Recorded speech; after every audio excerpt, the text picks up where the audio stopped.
A este vídeo y voy a hablaros sobre un tema práctico que yo utilizo a la hora de utilizar el trabajo que nosotros llamamos de fuerza unilateral. Lo pongo entre comillas porque ya sabemos el tema de la unilateralidad y realmente cómo de unilateral acaban siendo esos ejercicios que no siempre son completamente unilaterales. Pero bueno, lo primero de todo antes, si estás viendo este vídeo, Instagram ha decidido tocarme un poco las bolsitas de té. Así que os agradezco un montón que si realmente os sirve esta información, como siempre durante los últimos años me habéis ayudado, compartidlo de manera privada, de manera pública, etiquetad a quien sea en los comentarios que creéis que le puede ayudar el contenido, guardadlo para verlo más tarde. Cualquier cosa que pueda ayudar a que los vídeos sigan llegando a tanta gente como siempre han llegado, y últimamente no llegan a tanta gente. Así que nada, lo primero que quiero hablaros en este vídeo es que son un par de prácticas que yo empecé a utilizar ya a partir de hace un año aproximadamente, cuando empezamos a trabajar con mucho trabajo de la llamada safety bar, con ejercicios llamados unilaterales o simplemente en posición split, y que nos ha servido mucho tanto a mí como a los compañeros que lo hemos utilizado y a mis deportistas que han utilizado este tipo de trabajo de fuerza, ¿vale? Siempre se habla mucho de si el trabajo de fuerza unilateral, bilateral es mejor. Yo realmente nunca me he metido en esos redaños porque creo que ambos trabajos son útiles y que ambos trabajos pueden darnos muy buenos resultados, pero vamos a ello. El tema del volumen y la fatiga cuando programamos el trabajo de fuerza, y estamos hablando como trabajo de fuerza, trabajo con cargas de manera unilateral. Tenemos que tener en cuenta que según pues el principio del déficit bilateral, Javi subió un vídeo muy interesante que, os etiquetaré su cuenta para que lo podáis ver, unas diapositivas que lo explican bastante bien, pero bueno, dando por supuesto que en muchos casos, y se produce así con aquellos deportistas que ya tienen algo de experiencia en el trabajo de fuerza y que han participado en un deporte desde hace bastante tiempo, se produce ese déficit bilateral, que en este caso yo simplemente me refiero a él para hablar de este tema, como que un deportista es capaz de levantar con una pierna el 50% o más de lo que es capaz de levantar con dos piernas, ¿vale? Dentro de los rangos de repeticiones que utilicemos, de la repetición máxima, de lo que queramos. Y tengamos en cuenta que esto puede depender de la estabilidad del ejercicio, si utilizamos soporte para los brazos, si no lo utilizamos, puede cambiar bastante, pero normalmente incluso con ejercicios que no tienen ese componente de estabilidad que puede tener el trabajo bilateral, nos encontramos que en muchos casos los deportistas son capaces de levantar con una pierna el 50% o más de lo que son capaces de levantar con las dos piernas. Lo cual esto supone un problema a la hora de programar, porque si seguimos las guías que seguimos para el trabajo bilateral, si nosotros cogemos una sentadilla bilateral trasera, la programamos a 4×5 levantando 10 kilos, que es un ejemplo fácil para que podamos tenerlo en cuenta, y programamos una safety bar, como podría ser un ejercicio unilateral en 4×5, es decir, mismo volumen, pero el peso va a ser diferente. Tengamos en cuenta que un 4×5 aquí va a ser por pierna, por lo tanto, esto realmente en volumen total se convierte en un 8×5. ¿Por qué? Porque vamos a hacerlo por cada pierna.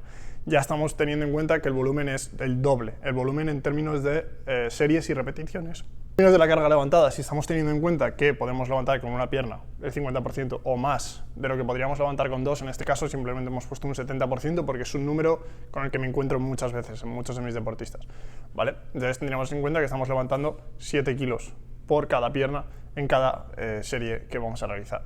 Por lo tanto, si utilizáramos la misma guía, tendríamos en cuenta que el total de repeticiones, en este caso para la bilateral sería un total de 20 repeticiones, en la unilateral sería el doble, sería un total de 40 repeticiones.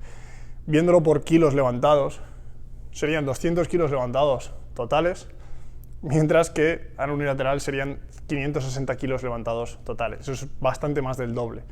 Por lo tanto, la fatiga va a ser muchísimo mayor, el tiempo de adaptación va a ser muchísimo mayor y probablemente en sí las adaptaciones sean diferentes. ¿Por qué? Porque la fatiga que provocamos es muchísimo mayor. Por lo tanto, lo que nosotros solemos hacer es empezar reduciendo el volumen directamente al 50%. El 50%, esto ya se convierte, en este caso, en 260 kilos. Es verdad que si el déficit bilateral es menor, o sea, si la carga levantada con una pierna es menor, podemos incluso aumentar más. Pero nos movemos entre el rango de 50% y 75% del volumen total que programaríamos para un trabajo bilateral. Y como tenemos mucha evidencia en programación de trabajo bilateral, y ya sea como sea que programes tú o que te programes tus entrenamientos o el de tus deportistas, esta es una de las guías que nosotros utilizamos para programar el trabajo unilateral en el caso de que estamos realizando trabajo de fuerza, ¿vale? No nos metemos en trabajo de pliometría, en trabajo de salto, en nada parecido, pero sí que es una buena guía porque al final sí que nos permitiría modificar, cambiar un poco el volumen, tener menos volumen, aunque estaríamos en algunos casos, si estamos utilizando el 75%, hasta más del doble del volumen realizado con trabajo bilateral, teniendo en cuenta que el trabajo unilateral sí que pone otras estructuras a trabajar en posiciones bastante más elongadas que podría ser un trabajo bilateral. Por lo tanto, yo siempre digo empezar por 50%, incluso a veces por el 40% del volumen total programado para un trabajo bilateral, ¿vale? Entonces, se quedaría básicamente en esto. Si utilizamos el 50%, serían 2 series de 5 por pierna, que realmente serían un total de 4 por 5 totales, o el 75% o un 70% más o menos sería 3 por 5, que sería un total de 6 por 5. Y como veis, el volumen siempre acaba siendo mayor y buscando modular ese volumen, encontramos esta manera de realizarlo con el trabajo de fuerza que puede ser muy interesante. Otro programa con el que nos encontramos y con el que me encontré muchísimas veces es la fatiga cruzada. La fatiga cruzada y el estímulo cruzado que se produce muchas veces cuando tenemos un deportista lesionado y le decimos que siga trabajando el hemisferio que no está lesionado, es decir, la pierna que puede que no esté lesionada, porque hay transferencia de fuerza, de mantenimiento de masa muscular a la pierna opuesta, es muy interesante, pero también tenemos que tener en cuenta que cuando estamos trabajando con ejercicios llamados unilaterales, esto también va a tener un problema, digamos, a la hora de la fatiga dentro de la propia sesión. ¿Qué hacemos para solucionar esto? Dividimos cada pierna en su propia serie. Si realizamos un trabajo unilateral con safety bar en split squat, realizamos la primera serie con la pierna izquierda, por ejemplo, y continuamos con un trabajo adicional, un trabajo de descanso activo o simplemente un descanso suficiente para realizar el trabajo de fuerza con la pierna opuesta de manera posterior. Entonces acabamos haciendo más series, más descanso, tarda más, va a costarnos más tiempo hacer el trabajo unilateral, pero sí que nos va a dar bastante más beneficios simplemente por la capacidad de descansar entre series y estar bastante más frescos a la hora de hacer el trabajo de fuerza. Otra cosa que podría ser interesante también es dependiendo de las piernas dominantes. En mi caso, mi pierna dominante es la izquierda, ¿vale?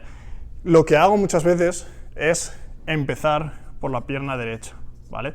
Porque aunque deje tiempo de descanso, como hemos dicho aquí entre series, sí que va a haber un proceso de fatiga, sí que va a haber fatiga al hemisferio contrario cuando vayamos a hacer el trabajo de fuerza. Por lo tanto, voy a empezar por la pierna que, como hemos hablado algunas veces, con la que me cuesta más levantar, con la que tengo peor técnica, con la que simplemente estoy menos acostumbrado a hacer ese trabajo, ¿vale? Simplemente por mi deporte, por las acciones diarias, por lo que sea, ¿vale? Eso nos va a pasar en el tren inferior y nos va a pasar en el tren superior si realizamos trabajo unilateral, ¿vale? Entonces, estas son dos prácticas que yo utilizo constantemente cuando programo este trabajo de fuerza unilateral y que creo que os pueden ser muy útiles, y si creéis que hay algún entrenador, algún jugador, alguna persona que programe y que le pueda ser útil, como siempre, os agradezco un montón que lo compartáis y nos vemos en el próximo vídeo.